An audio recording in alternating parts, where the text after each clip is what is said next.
I prithee, Rosalind, sweet my coz, be merry. Celia, I show more mirth than I am mistress of, and would you yet I were merrier? Unless you can teach me to forget a banished father, you must not learn me how to remember any extraordinary pleasure. Oh, herein I see thou lovest me not with the full weight that I love thee. If my uncle, thy banished father, had banished thy uncle, the Duke, my father, so thou hadst been still with me, I could have taught my love to take thy father for mine. So wouldst thou, if the truth of thy love to me were so righteously tempered as mine is to thee. Well, I will forget the condition of my estate to rejoice in yours. Oh, you know the Duke hath no child but I. And truly, when he dies, thou shalt be his heir, for what he hath taken away from thy father perforce, I will render thee again in affection. By mine honor, I will.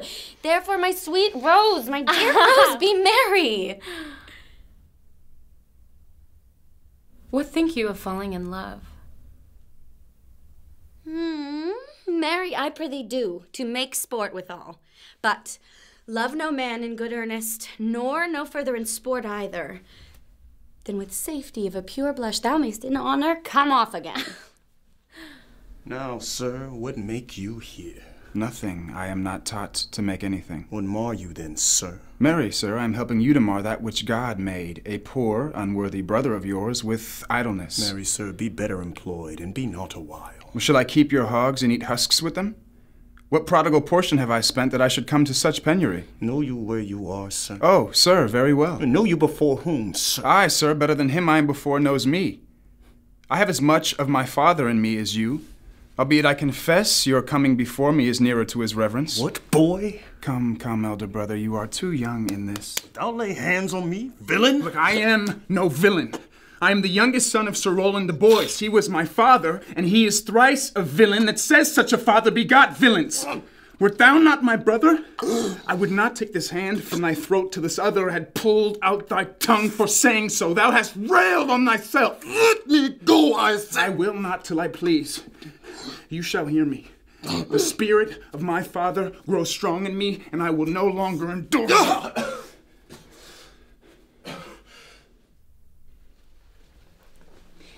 What is thy name, young man? Orlando, my liege. The youngest son of Sir Rowland de Boys. I would thou hadst been son to some man else. The world esteemed thy father honorable, but I did find him still mine enemy. Were I my father, cuz, would I do this? I am more proud to be Sir Rowland's son, his youngest son, and would not change that calling to be adopted heir to Frederick. My father loved Sir Rowland as his soul, and all the world was of my father's mind. Gentlemen, wear this for me. Will you go, cuz? Aye. Thus must I from the smoke into the smother, from tyrant duke into tyrant brother. But heavenly Rosalind. Why, cousin? Why, Rosalind, Cupid have mercy, not a word. Not one to throw at a dog. No, thy words are too precious to be cast away upon curs. Throw some of them at me. Come, lay me with the reasons. Well, then there were two cousins laid up, when the one should be lamed with reasons and the other mad without any. But is this all for your father? No. Some of it is for my child's father. How full of briars is this working day world? They are but burrs, cousin, thrown upon thee in holiday foolery. I could shake them off my coat. These burrs are in my heart. Why, hem them away. I would try if I could cry hem and have him. Ooh, come, wrestle with thy affections. Oh, they take the part of a better wrestler than myself. Is it possible, on such a sudden, you should fall into so strong a liking with old Sir Rowland's youngest son? The Duke, my father, loved his father dearly. Oh. Doth it therefore ensue that thou should love his son dearly? By this kind of chase I should hate him, for my father hated his father dearly. Yet I hate not Orlando. No, Faith, hate him not for my sake. Why should I not? Doth he not deserve well? Let me love him for that, and you do love him because I do. Mistress, dispatch you with your safest haste and get you from our court. Me, uncle? You, cousin. Within these 10 days, if that thou beest found, so near our public court as 20 miles. Thou diest for it. I do beseech your grace. Let me the knowledge of my fault bear with me. If with myself I hold intelligence, or have acquaintance with my known desires, if that I do not dream or be not frantic, as I do trust I am not, then, dear uncle, never so much as in a thought unborn did I offend your highness. Thus do all traitors. If their purgation did consist in words, they are as innocent as grace itself. Let it suffice thee that I trust thee not. Yet your mistrust cannot make me a traitor. Tell me whereon the likelihood depends. Thou art thy father's daughter, there's enough. So was I when your highness took his dukedom. So was I when your highness banished him. Treason is not inherited, my lord. Or if we did derive it from our friends, what's that to me? My father was no traitor. Therefore, good my liege, mistake me not so much to think my poverty is treacherous. Dear sovereign, hear me speak. Aye, Celia, we stayed her for your sake. Else had she with her father ranged along. I did not then entreat to have her stay. It was your pleasure and your own remorse. I was too young that time to value her, but now I know her. If she be a traitor, why, so am I. We still have slept together, rose at an instant, learned, played, eat together, and wheresoe'er we went, like Juno's swan, still we went couples and inseparable. She is too subtle for thee. And her smoothness, her very silence and her patience speaks to the people, and they pity her. Thou art a fool. She robs thee of thy name, and thou wilt show more bride, and seem more virtuous when she is gone. Then open not thy lips. Firm and irrevocable is my doom which I have passed upon her. She is banished. Pronounce that sentence then on me, my liege. I cannot live without her company. You are a fool. You niece, provide yourself. If you outstay the time, upon mine honor and in the greatness of my word, you die. Oh, my poor Rosalind, whither wilt thou go? Wilt thou change fathers? I will give thee mine. I charge thee, be not thou more grieved than I am. I have more cause. Thou hast not, coz. Prithee be cheerful. Knowst thou not the Duke hath banished me, his daughter? That he hath not. No, hath not? Rosalind lacks then the love that teacheth thee that thou and I am one. Shall we be sundered? Shall we part, sweet girl? No. Let my father seek another heir. Therefore devise with me how we may fly, whither to go and what to bear with us. And do not seek to take your change upon you, to bear your griefs yourself and leave me out. For by this heaven now at our sorrows pale, say what thou canst, I'll go along with thee. Why? Whither shall we go? To seek my uncle in the forest of Arden.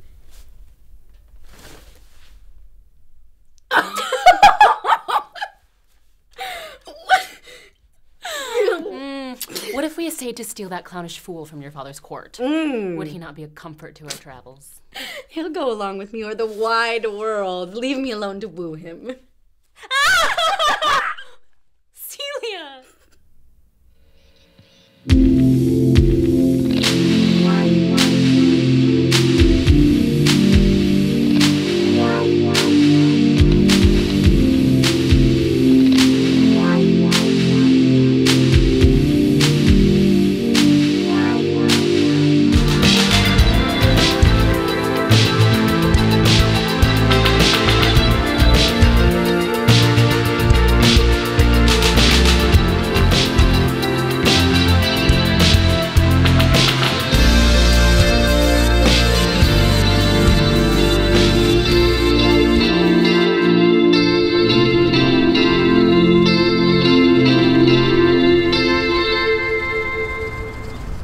Well, this is the forest of Arden.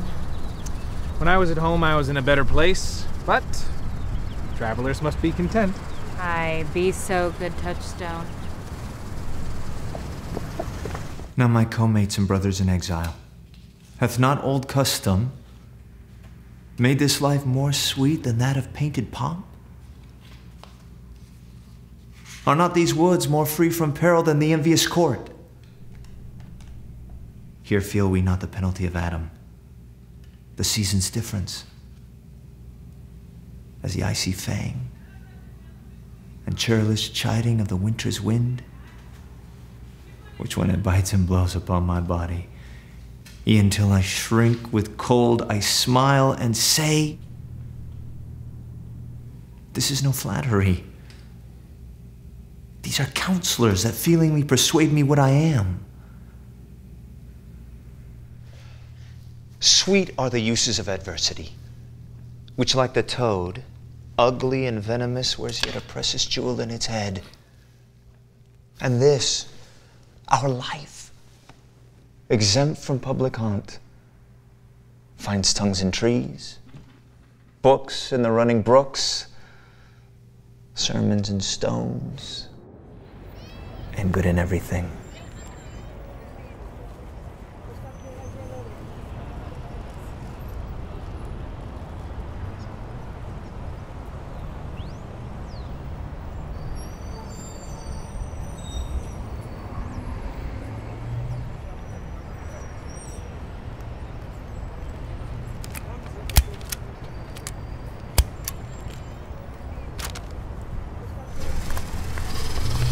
Oh, Jupiter, how weary are my spirits. I care not for my spirits if my legs were not weary. I could find it in my heart to disgrace my man's apparel and cry like a woman. But I must comfort the weaker vessel, as doublet and hose ought to show itself courageous to petticoat. Therefore, courage. I pray you bear with me. I cannot go no further. For my part, I would rather bear with you than bear you.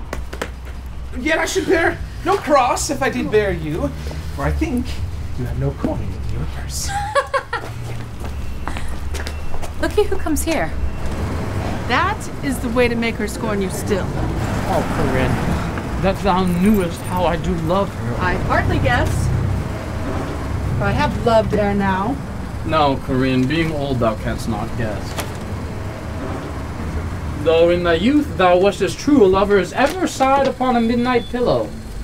If thy love were ever like to mine, as sure I did think never, man, how many actions most ridiculous hast thou been drawn to by thy fantasy? To 1,000 that I've forgotten. Oh, thou didst then ne'er love so heartily. If thou rememberst not the slightest folly that ever love did make thee run into, thou hast not loved. Or if thou hast not sat, as I do now, wearing thy heaver in thy mistress' praise, thou hast not loved. Or if thou hast not broke from company abruptly, as my passion now makes me, thou hast not loved. Oh, Phoebe, Phoebe, Phoebe! Alas, poor shepherd, in searching of thy wound, I have by hard adventure found mine own.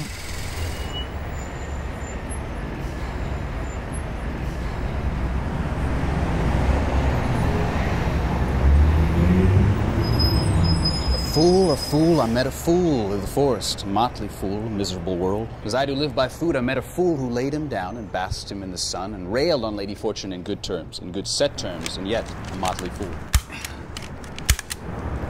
Hang there, my verse, in witness of my love. And thou, thrice crowned queen of night, survey with thy chaste eye from thy pale sphere above thy huntress name, which my full life doth sway. Oh, Rosalind! These trees shall be my books, and on their barks my thoughts I'll character, that every eye which in this forest looks shall see thy virtue witnessed everywhere. Run. Run, Orlando. Carve on every tree thy fair, thy chaste, and unexpressive deed.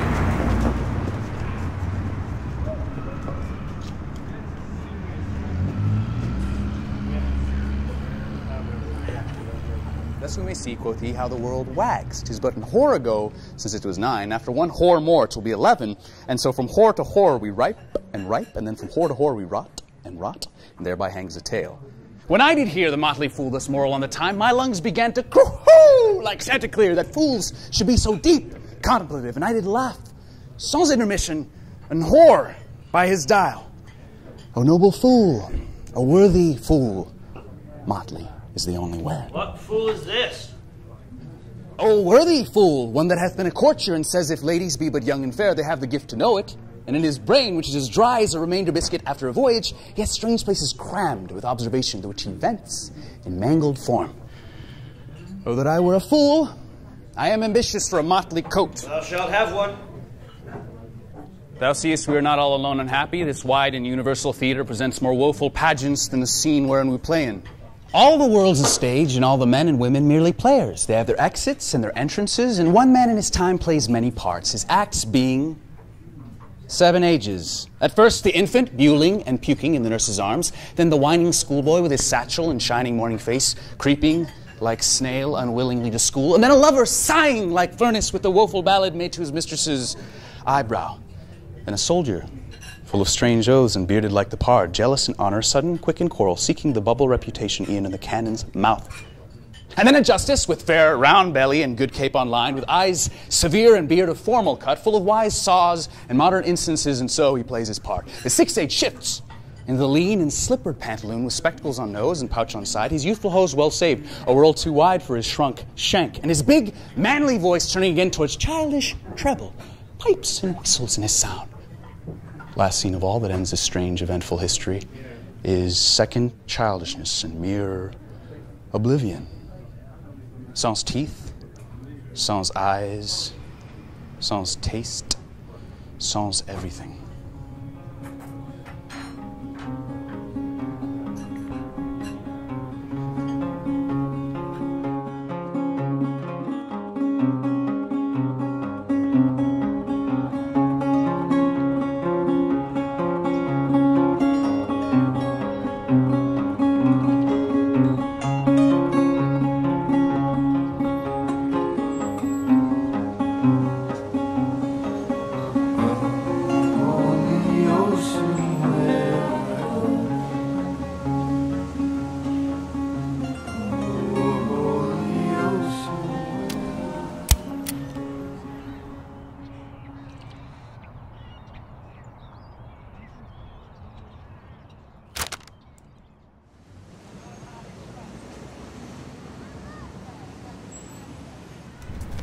I pray you mar no more trees with writing love songs in their barks. I pray you mar no more of my verses with reading them ill-favoredly.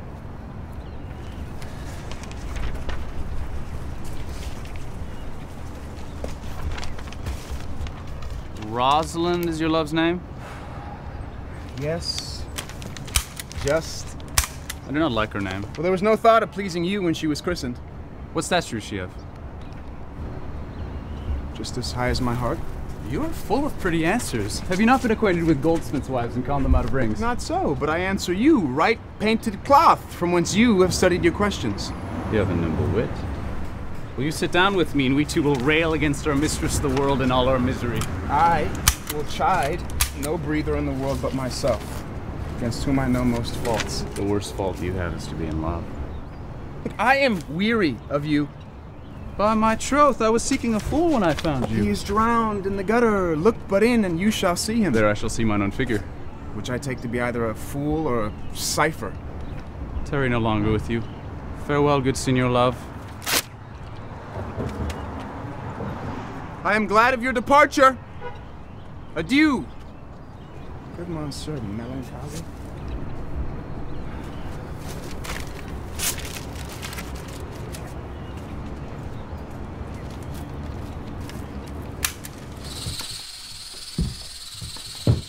Didst thou hear these verses? Oh, yes. Thus, Rosalind of many parts, by heavenly signet was devised, of many faces, eyes, and hearts, to have the touches, dearest prize. He would that she these gifts should have, and I to live and die her slab. I have heard them all and more, too. For some of them had in them more feet than the verses would bear. That's no matter. The feet might bear the verses. Aye, but the feet were lame and could not bear themselves without the verse, and therefore stood lamely in the verse.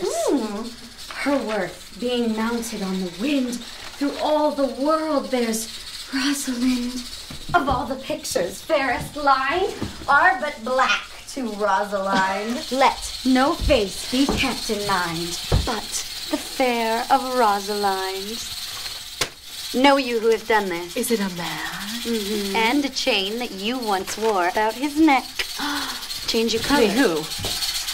Is it possible? Nay, I prithee now with most petitionary vehemence, tell me who it is. Oh, wonderful, wonderful. And most Most wonderful, wonderful. Oh. Good my complexion. Dost thou think though I am comparisoned like a man I have a doublet and hose in my disposition? 1 inch of delay more is a south sea of discovery. I prithee, tell me who it is quickly and speak apace. I would thou couldst stammer, that thou might pour this concealed man out of thy mouth as wine comes out of a narrow-mouthed bottle. Either too much at once or none at all. I prithee, take the cork out of thy mouth that I may drink thy tidings. So you may put a man in your belly. Is he of God's making? What manner of man? Is his head worth a hat? Or his chin a beard? It is young Orlando that tripped up your heart in an instant. Nay, but the devil take not, king speaks that brow in true maid. In faith, 'cause 'tis he. Orlando! Alas the day! What shall I do with my doublet and hose? What did he when thou sawest him? What said he? How looked he? Wherein went he? What makes he here? Did he ask for me? How parted he with thee? And when shalt thou see him again? Answer me in one word. You must borrow me Gargantua's mouth first. 'Tis a word too great for any mouth of this age's size. To say aye and nay to these particulars is more than to answer in a catechism. But doth he know that I am in this forest and in man's apparel? Looks he as freshly as he did the day we met. It is as easy to count atomies as to resolve the propositions of a lover. But take a taste of my finding him and relish it with good observance. I found him under a tree like a dropped acorn. It may well be called Jove's tree when it drops forth such fruit. Give me audience, good madam. Proceed.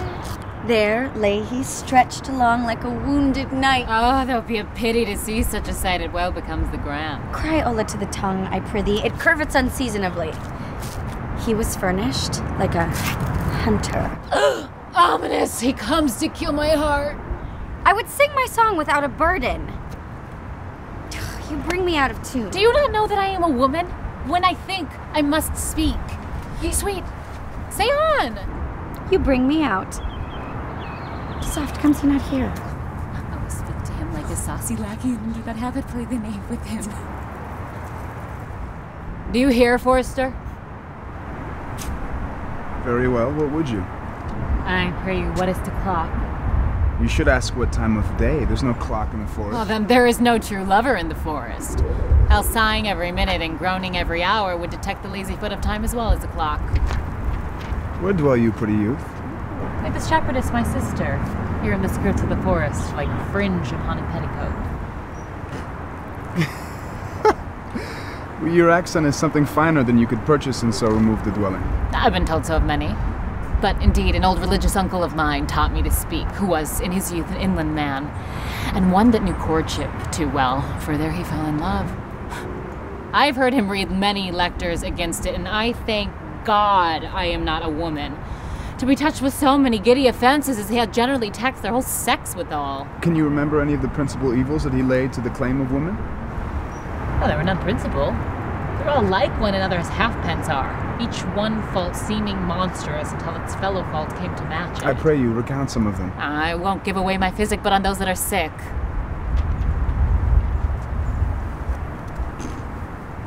There is a man haunts the forest that abuses our young plants with carving Rosalind on their barks.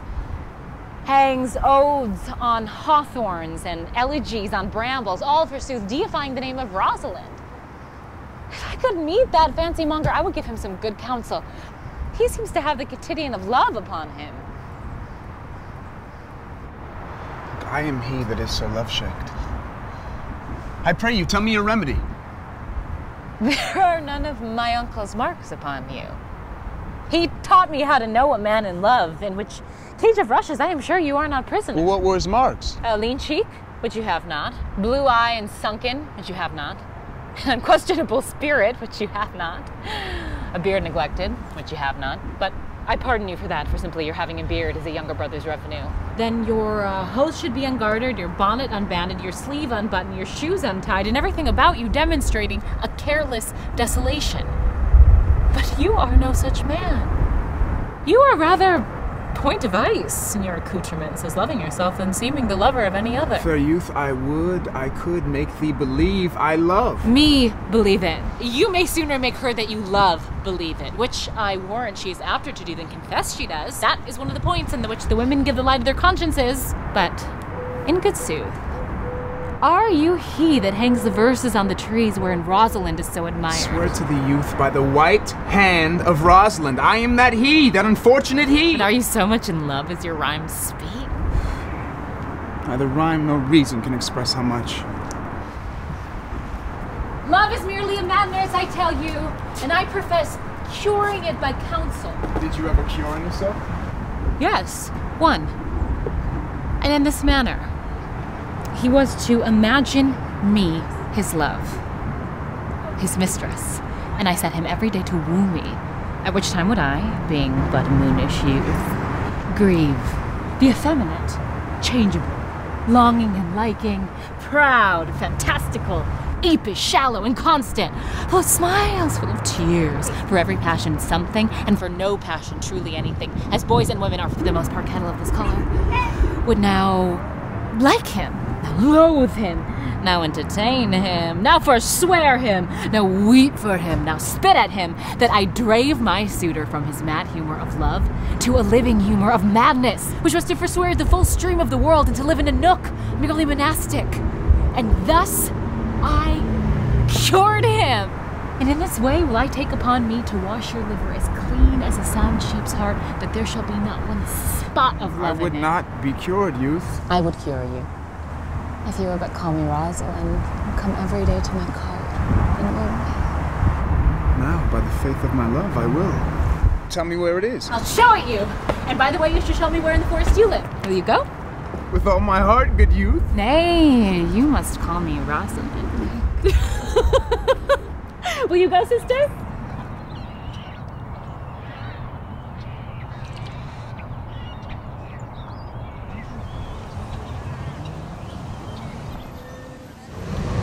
And how, Audrey, am I the man yet?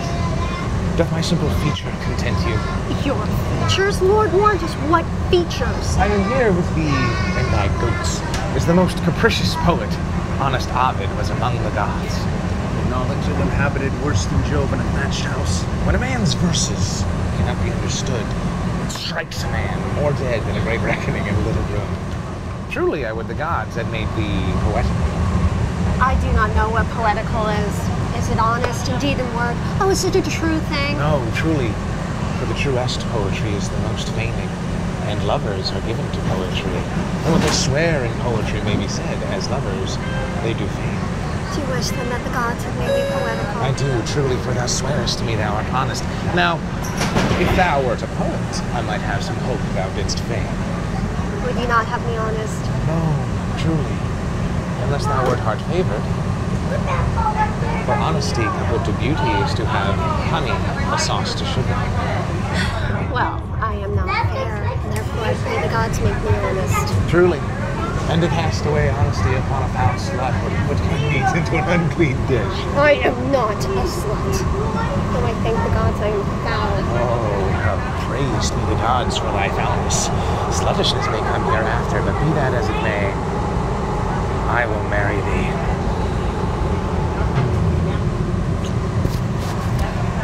Gods give us joy.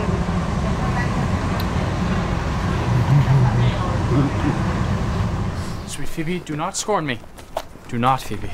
Say that you love me not, but say not so in bitterness. The common executioner whose heart the accustomed sight of death makes hard, falls not the axe upon the humble neck, but first begs pardon. Will you sterner be than he that dies and lives by bloody drops? I would not be thy executioner. I fly thee, for I would not injure thee. Thou tellest me there is murder in my eyes. 'Tis pretty sure and very probable that eyes, which are the softest and frailest things, who shut their coward gates on atomy, should be called tyrants, butchers, murderers. Now I do frown on thee with all mine heart, and if my eyes can wound, now let them kill thee. Why, counterfeit to swoon, why not fall down? Or, if thou canst not, oh, for shame, lie not to say mine eyes are murderers.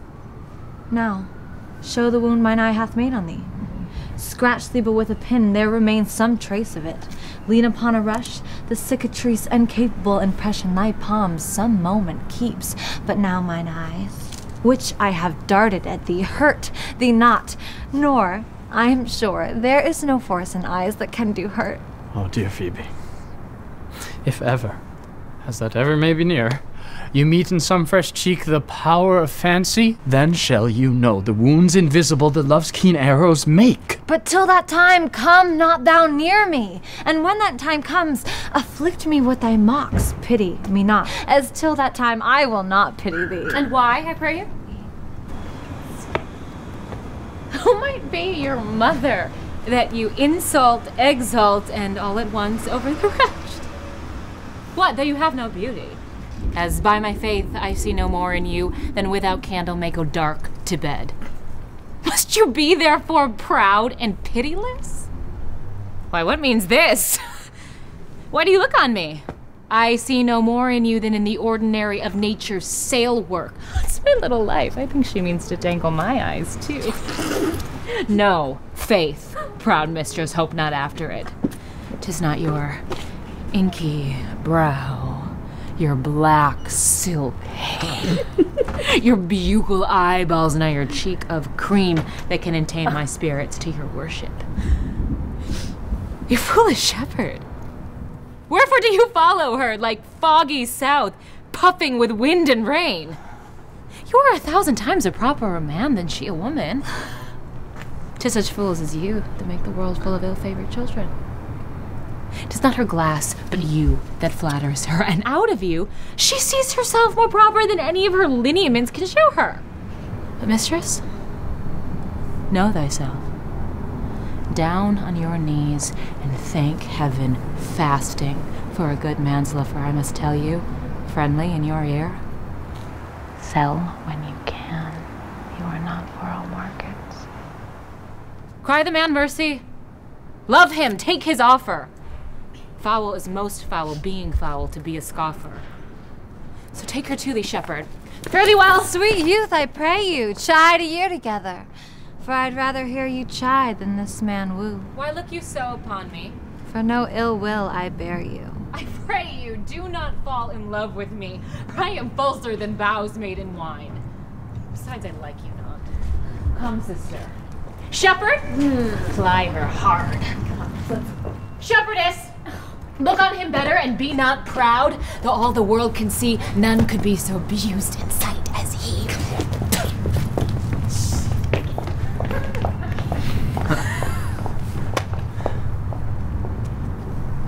Sweet Phoebe.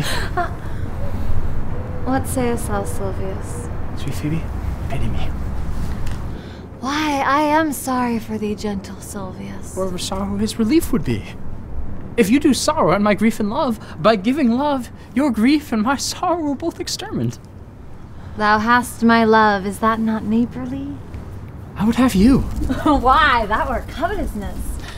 Silvius, the time was that I hated thee, and yet it is not that I bear thee love. But since thou canst speak of love so well, thy company, which erst was irksome to me, I will endure, and I'll employ thee too.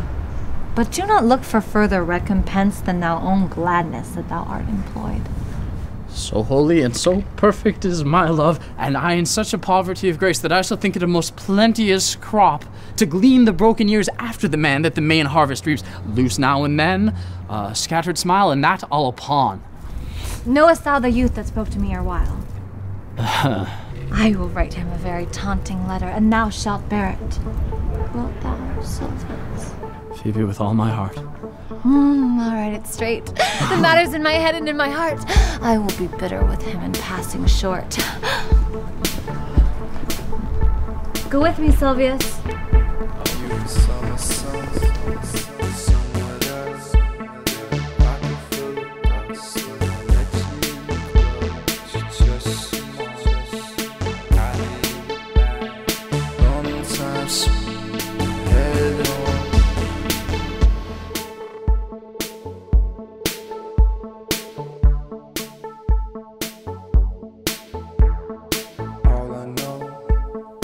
Lights get low and your drone snapping photos.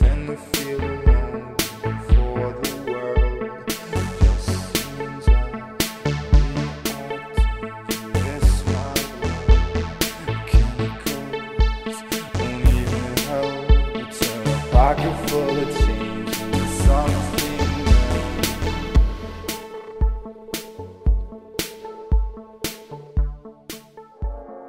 Oh, what a rogue and peasant slave am I. Is it not monstrous that this player here, but in a fiction and a dream of passion, Pulp Fiction. could force his soul Do you so guys to have his Pulp own Fiction? conceit, that from her working, all his vicious ways, tears in his eyes. Pretty youth, let me be better acquainted with thee. They say you are a melancholy fellow. I am so. I do love it better than laughing. They that are in extremity of either are abominable fellows, and betray themselves to every modern censure worse than drunkards. Why, 'tis good to be sad and say nothing. Why then 'tis good to be a poet? I have neither the scholar's melancholy, which is emulation, nor the musician's, which is fantastical, nor the courtier's, which is proud, nor the soldier's, which is ambitious, nor the lawyer's, which is politic, nor the lady's, which is nice, nor the lover's, which is all of these. But it is a melancholy of mine own, compounded of many simples, extracted from many objects, and indeed the sundry's contemplation of my travels, in which my often rumination... A traveler. By my life, you have great reason to be sad. I fear you have sold your own lands to see other men's. Then to have seen much and have nothing is to have rich eyes and poor hands. Yes, I have gained my experience. And your experience makes you sad. I'd rather have a fool to make me merry than experience to make me sad, and to travel for it, too. Good day and happiness. Nay, got by you then. And you talk in blank verse. Dear Rosalind. Why, how now, Orlando? Where have you been all this while? You a lover? And you serve me such another trick? Never come in my sight more. My fair Rosalind, I come within an hour of my promise. Break an hour's promise in love? He that may divide a minute into 1,000 parts and break but a part of the 1,000th part of that minute in the affairs of love? It may be said that Cupid slapped him o'er the shoulder, but I'll warrant him heart whole. Pardon me, dear Rosalind. Nay, and you be so tardy, come no more in my sight. I'd as lief be wooed of a snail. Of a snail? Aye, of a snail. For though he comes slowly, he carries his house on his head. A better jointure, I think, than you make a woman. Besides, he carries his destiny with him. Well, what's that? Why, horns, which such as you are fain to be beholding to your wives for. But he comes armed with his fortune and prevents the slander of his wife. Virtue is no horn maker, and my Rosalind is virtuous. And I am your Rosalind. It pleases him to call you so, but he hath the Rosalind of a better leer than you. Come. Woo me! Woo me, for I am in a holiday humor and like enough to consent. What would you say to me now were I your very, very Rosalind? Well, I would kiss before I spoke. Nay, you were better speak first, and when you were gravelled for lack of matter, you might take occasion to kiss. Well, how if the kiss be denied? Am I not your Rosalind? I take some joy to say you are, because then I would be talking of her. Well, then in her person, I say I will not have you. Then in mine own person I die. No! Faith, die by attorney.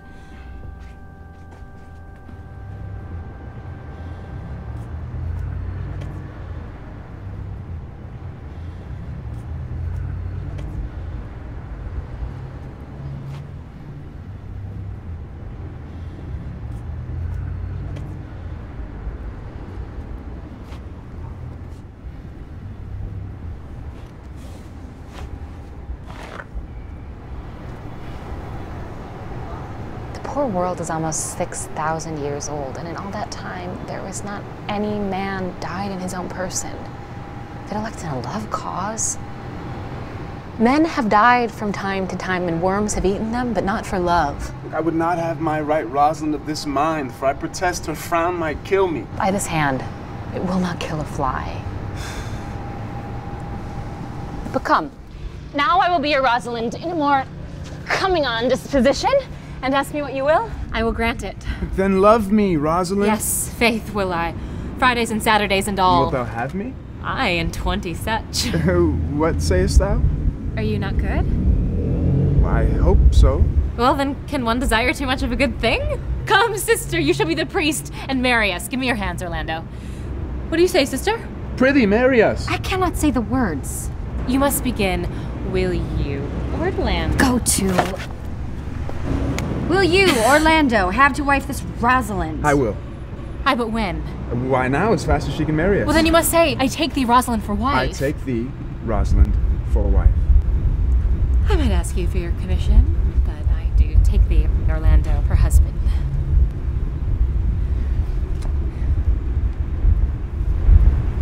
There's a woman goes before a priest, and certainly a woman's thought runs before her action. So do all thoughts. They are winged. Now tell me how long you would have her after you possessed her. Forever and a day. Say a day without the ever. No, Orlando. Men are April when they woo, December when they wed. Maids are May when they are maids, but the sky changes when they are wives. I will be more jealous of thee than a Barbary cock pigeon after its hen. More clamorous than a parrot against the rain. More newfangled than an ape. Giddy in my desires than a monkey. I will weep for nothing, like Diana in the fountain, and I will do so when thou art disposed to be merry. I will laugh like a hyena, and I will do that when thou art disposed to sleep. But will my wife Rosalind do so? By my life, she will do as I do. Oh, but she is wise. Or else she could not have the wit to do this. The wiser, the waywarder. Make the doors upon a woman's wit, and it will out of the casement. Stop that, and we'll out of the keyhole. Shut that, and 'twill fly with the smoke out the chimney. For these 2 hours, I must leave thee, Rosalind. Alas, dear love, I cannot lack thee 2 hours. I must attend the Duke at dinner. By 8 o'clock, I will be with thee again. Aye. Go thy ways. Go thy ways. I knew what you would prove. My friends told me as much, and I thought no less. The flattering tongue of yours won me. 'Tis but one cast away, and so come death. 8 o'clock is your hour. Aye, sweet Rosalind. By my troth, and in good earnest, and so God mend me, and by all pretty oaths that are not dangerous, if you break one jot of your promise, or come 1 minute behind your hour, I will think you the most pathetical break promise, and the most shallow lover, and the most unworthy of her that you call Rosalind, that may be chosen out of the gross band of the unfaithful. Therefore beware my censure, and keep your promise. With no less religion than if thou wert indeed my Rosalind. So adieu. Adieu.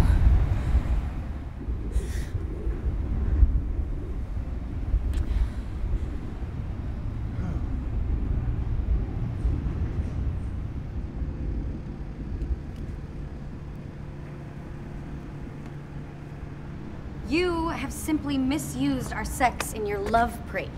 We must have your doublet and hose plucked over your head and show the world what the bird hath done to her own nest. Cuz, my pretty little cuz, that thou didst know how many fathom deep I am in love.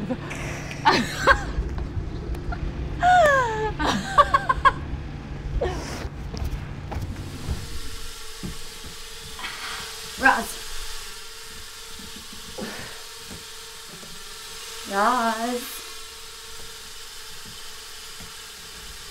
Roz. Never talk to me, I will weep. Do, I prithee.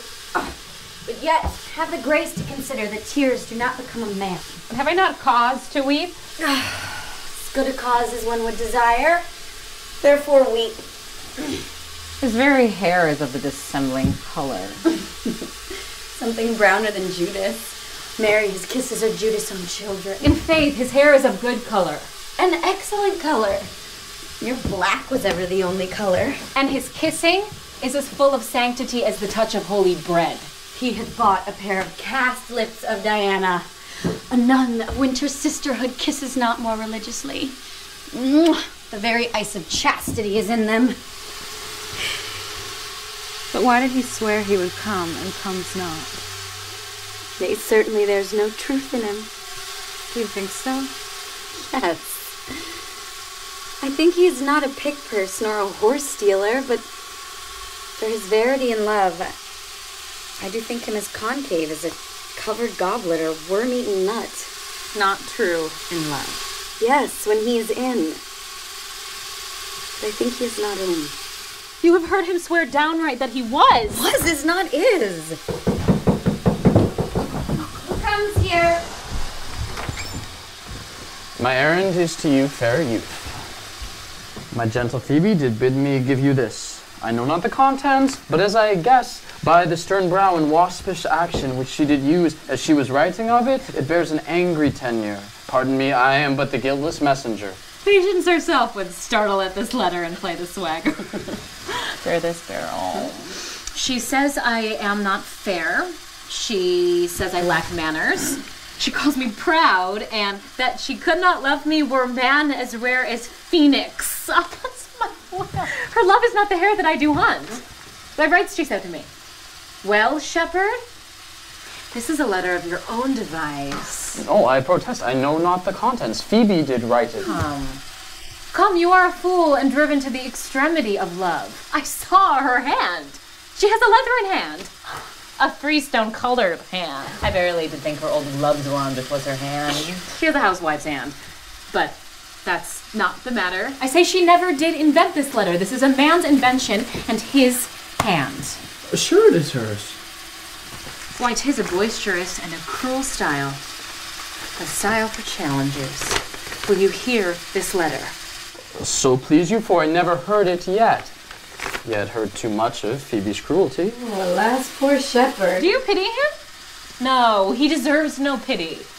Wilt thou love such a woman? What, to make an instrument of thee and to play false strains upon thee? Not to be endured. What go thy ways to her? As who loveth made thee a tame shepherd. And say this to her, that if she love me, I charge her to love thee. If she will not, I will never have her unless thou entreat for her. If you be a true lover, hence! Not a word. Here comes more company. That and I might profit by a tongue. And shall I know you by description, such garments and such years? The boy is fair of female favor, and bestows himself like a ripe sister. The woman low and browner than the brother. Are not you the owner of the house? It is no boast being asked to say we are.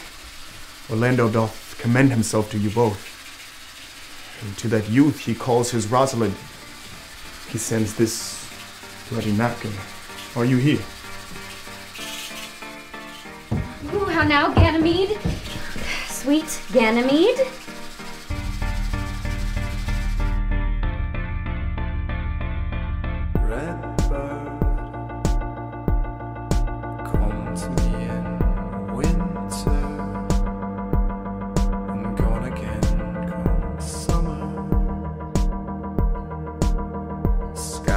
Black, blue, how I miss you, red bird.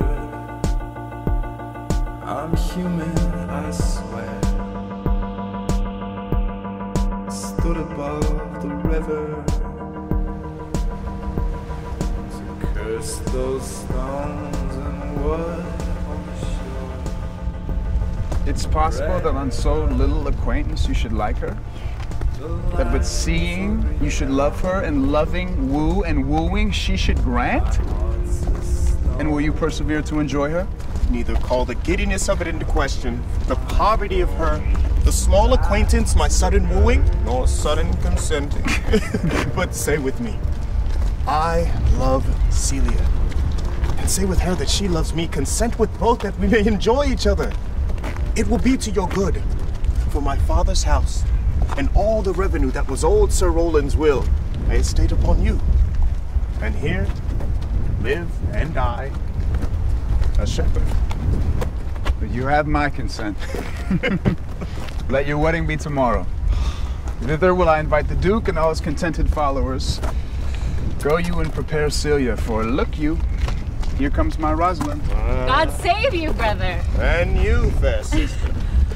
Oh, my dear Orlando, how it grieves me to see thee wear thy heart in a scarf. It is my arm. I thought thy heart had been wounded by the claws of a lion. Wounded it is, but with the eyes of a lady. Did your brother tell you how I counterfeited to swoon when he showed me your handkerchief? Aye, and greater wonders than that.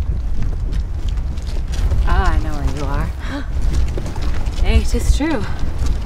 Your brother and my sister no sooner met but they looked. No sooner looked but they loved. No sooner loved but they sighed. No sooner sighed but they asked one another the reason. No sooner knew the reason but they sought the remedy. And in these degrees they have made a pair of stairs to marriage, which they will climb incontinent or be incontinent before they're married. They're in the very wrath of love and will together. Clubs cannot part them. They shall be married tomorrow, and I will bid the Duke to the nuptial, but oh! And how bitter a thing it is to look into happiness through another man's eyes. By so much the more shall I tomorrow be at the height of heart heaviness, by how I shall think my brother happy, having what he wishes for.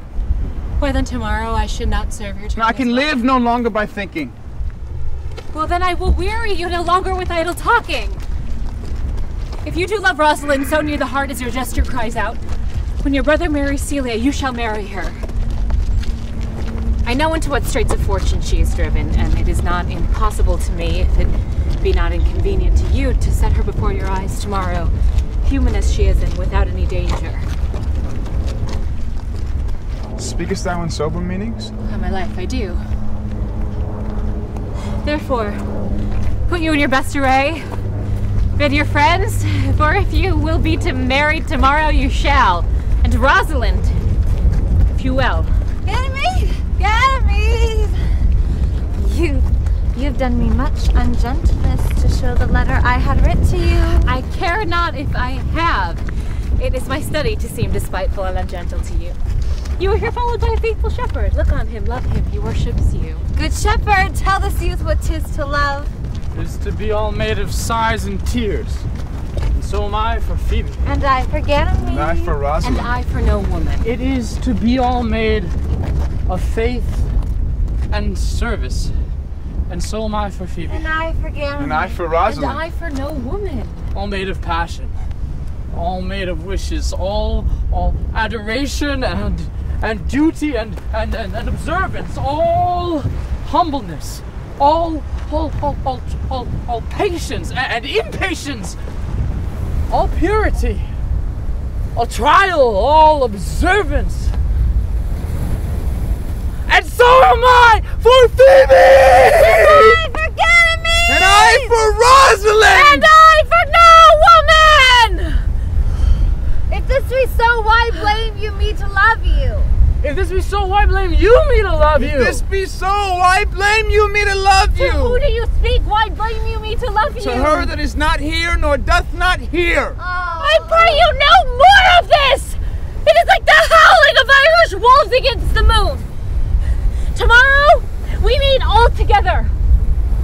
I will marry you if ever I marry woman, and I'll be married tomorrow. I will satisfy you if ever I satisfy man, and you shall be married tomorrow. I will content you if what pleases you contents you, and you shall be married tomorrow. As you love Rosalind, meet. As you love Phoebe, meet. As I love no woman, I'll meet. So fare you well. I have left you commands. I'll not fail if I live! Nor I! Nor I!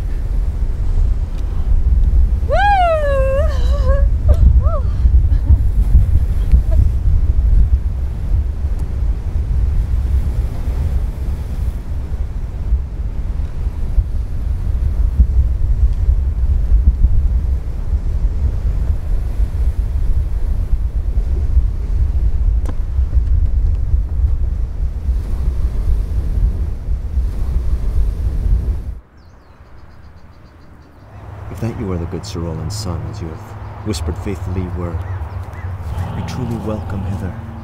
I am the Duke that loved your father. Give me your hand, and let me all your fortunes understand. Patience once more whilst our compact is urged.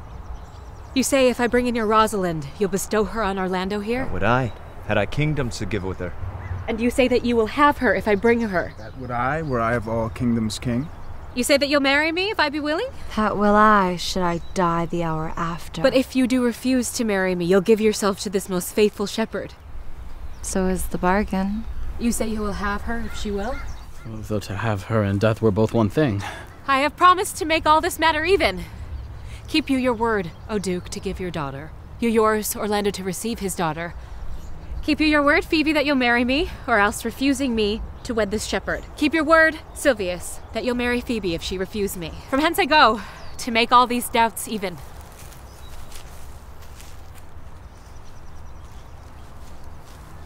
I do remember in this shepherd boy some lively touches of my daughter's favor. My lord, the first time that I ever saw him, I thought he was a brother to your daughter. Disbelieve, Orlando, that the boy can do all this that he hath promised. I sometimes do believe and sometimes do not. It's those that fear they hope and know they fear.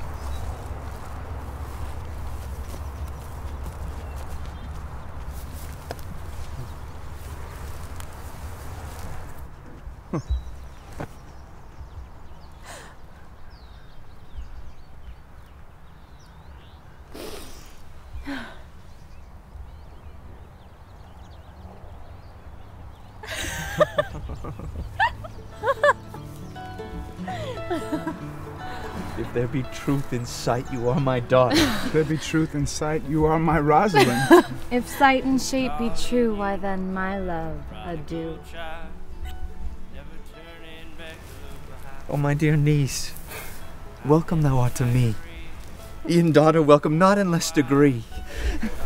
I will not eat my words, now thou art mine. Thy faith my fancy to thee doth combine.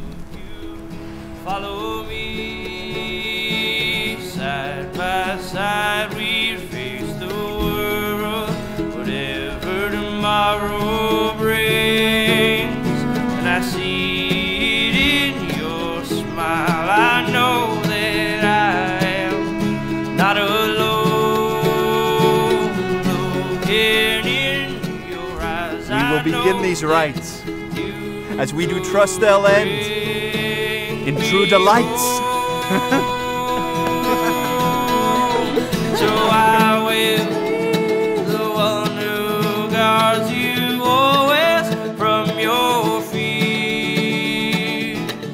And I will be the one who holds you softly through the years. And I will be the one who carries your body through the dark. Someday when I find out who you